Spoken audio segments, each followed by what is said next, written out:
विधानसभा या लोकसभा के चुनाव में अक्सर सेलिब्रिटीज़ आकर के चुनाव में प्रतिभाग करते हैं और चुनाव को लड़ते हैं, लेकिन इस बार भारतीय ग्रास रूट इलेक्शंस में यानी पंचायती चुनाव में ऐसी ही एक सेलिब्रिटी यहाँ पर आकर के अपने पैतृक स्थान से चुनाव लड़ना चाह रही हैं। इनका नाम दीक्षा सिंह है। इनके बारे में आपको बता दें, मिस इंडिया फेमिना 2015 में ये रनर अप रह चुकी हैं। मैम, सबसे पहले तो बहुत बहुत स्वागत है आपका। धन्यवाद। मैम, आपकी करियर फील्ड दूसरी रही थी, आप लगातार मॉडलिंग में थी, आपके काफ़ी सारे एल्बम्स आए हुए थे, वेब सीरीज़ हैं, आप लेखन का भी काम कर रही थी फिल्म इंडस्ट्री में। अचानक से कैसे लगा कि भारतीय राजनीति में भी इंटरेस्ट लेना चाहिए, वो भी इतनी ग्रास रूट लेवल की पॉलिटिक्स में? जी, वो क्या होता है कि अ, मुझे ऐसा कहना तो नहीं चाहिए, बट मुझे लगता है कि हम हर एक इंसान को इस समय पे जिस तरह की दुनिया की हालत है, जो दुर्दशा है, एक दूसरे की बहुत ज़रूरत है। एंटरटेनमेंट की दुनिया तो चलती रहेगी, बट ये जो दुनिया में चल रहा है, ये कौन सुधारेगा? और मुझे ये सारी जो चीज़ें हो रही हैं, ऑलरेडी बहुत टाइम से बुरी लग रही हैं, सही नहीं लग रही हैं। तो अगर मुझे ऐसा कोई मौका मिला है तो शायद ये किस्मत का ही इशारा था कि शायद मुझे ये करना चाहिए, इसीलिए मैंने किया। आप काफ़ी सारे बाहर स्टेट्स में भी रही हैं, गोवा में भी रही हैं, मुंबई में भी आप रह के देख चुकी हैं, तो आप अगर कंपेयर करती हैं उन स्टेट से और यूपी की तुलना करती हैं, अपने लोकल एरिया की तुलना करती हैं, तो क्या अंतर आप पाती हैं यहाँ पे और वहाँ से? अब सबसे बड़ी कंपेयर करने की बात हुई तो मैं कहूँगी कि मैं खुद यहाँ पे 7-8 साल तक रही हूँ।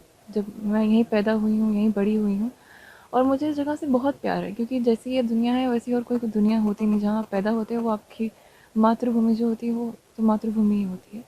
पर एक चीज़ ये है कि क्योंकि मैं बाहर निकल गई, जब मैं वापस आती हूँ तो मुझे एक बात खलती है कि मैं थोड़ा 2-3 दिन के बाद अनकंफर्टेबल होने लगती हूँ। और फिर मैं अपने आप से सवाल पूछती हूँ क्यों?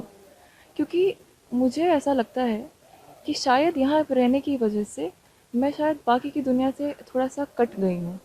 क्योंकि यहाँ पर वो सुविधाएँ नहीं हैं जो बाकी की जगहों पर हैं। अब जब मैं जो यहाँ पर सिर्फ़ 10-15 दिन के लिए आती हूँ, मुझे ऐसा फ़ील होता है, मुझे ऐसा महसूस होता है। तब सोचो जो यहाँ पे इतने समय से रह रहे हैं, शायद उनको तो पता भी नहीं कि बाहर की दुनिया में क्या-क्या हो रहा है। क्योंकि आपके पास सुविधा नहीं है, आपके पास साधन नहीं है।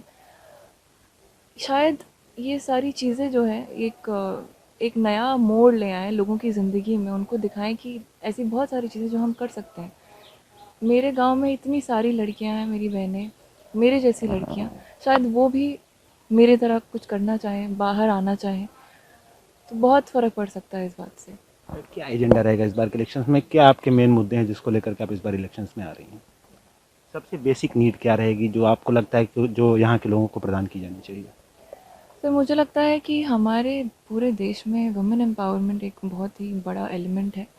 और क्योंकि मैं खुद यहाँ पर खुद एक्सपीरियंस कर चुकी हूँ, मेरी किस्मत अच्छी है कि मेरे परिवार वाले बहुत ही ज़्यादा वुमेन को हमेशा सपोर्ट करते हैं, जिसका रिज़ल्ट, जिसका परिणाम मैं खुद हूँ। और मैं चाहती हूँ कि मेरे परिवार की ही तरह बाकी के सारे लोगों को ये लगे कि हर लड़की को एक तरह से आगे बढ़ाना चाहिए, और लड़कियां इतनी भी सिर्फ शादी या बच्चे करने के लिए दुनिया में नहीं आई हैं। ऐसी बहुत सारी चीज़ें कर सकती हैं जो आप सोच भी नहीं सकते हो। तो बस ये एक उदाहरण देना चाहूँगी। और बाकी तो जो अपने देश का हाल है कोरोना के हिसाब से और सुविधाओं के हिसाब से, वो तो आपको पता ही है क्या चल रहा है। वो सारी चीज़ें भी करना चाहूँगी जिस तरह से होंगी। कच्ची सड़कें हैं, इलेक्ट्रिसिटी नहीं है, लोग इतनी धूप में, घाम में इतनी मेहनत करते हैं, अपने आप को जलाते हैं। तो इतना तो वो डिज़र्व करते हैं, उनको ये मिलना चाहिए। जो हमें खिलाते हैं, जो किसान हैं, जो हमें खिलाते हैं, उनको इतना तो बेनिफिट मिलना चाहिए, इतनी मेहनत का। रियल लाइफ की दुनिया में और रियल लाइफ की दुनिया में कितना अंतर है? बहुत अंतर है, मैं कहूँगी बहुत अंतर है।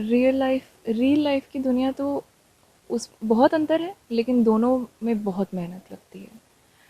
रियल लाइफ की दुनिया मैं कहूँगी एक तरह से आसान ही है, रियल लाइफ की तो और भी मुश्किल है। इतने सारे एक्टर्स हैं और वो बहुत ही अमेजिंग है। जितने लोगों को मैं जानती हूँ या फिर जितना मैंने काम किया है, बहुत मेहनत लगती है। जितना आसान लोगों को लगता है बाहर से देखकर, उतनी आसान दुनिया है नहीं। एक आखिरी सवाल है मैम, अगर आप यहाँ से जीत जाती हैं तो कैसे मैनेज करेंगे अपने दोनों कामों को? यहाँ पर इलेक्शंस के बाद लोगों की भी उम्मीद आपसे बढ़ जाएगी, और दूसरी तरफ आपका जो पेशा है, जो करियर है, मॉडलिंग की दुनिया है, उन दोनों कामों के बीच में आप सामंजस्य कैसे बिठाएंगी? सर सबसे बड़ी बात तो ये कि मैं यहाँ पर अकेली हूँ नहीं, मेरे साथ इतने सारे लोग खड़े हैं, मेरे को मुझे इतना सपोर्ट मिला है कि मुझे सामने से इच्छा हुई कि शायद मैं बस एक चेहरा हूँ ऐसे बहुत सारे लोगों का जो हमारे देश के लिए, हमारे शहर के लिए कुछ अच्छा करना चाहते हैं। और जहाँ तक बात रही दोनों चीज़ें मैनेज करने की, फ़िलहाल को इंसान को एक दूसरे इंसान की ज़रूरत है। और अगर हम अपने आप को और अपने मतलब क्या कहते हैं, एक इंसानियत के तरीके को सुधार देंगे तो बाकी की चीज़ें तो होती ही रहेंगी। एंटरटेनमेंट की दुनिया कहीं नहीं जा रही, वो वहीं के वहीं है। मैं अगर 50 साल की भी हो जाऊंगी तो मैं उसे कर सकती हूँ। तो ये थी हमारे साथ दीक्षा सिंह, जो कि इस बार यहाँ से जिला पंचायत के चुनाव में बतौर प्रत्याशी उतर रही हैं, और इनके पास डेवलपमेंट को लेकर के काफ़ी सारे मुद्दे हैं और इन्हीं पे ये बात करना चाह रही हैं। आदित्य भारद्वाज, ईटीवी भारत, जौनपुर।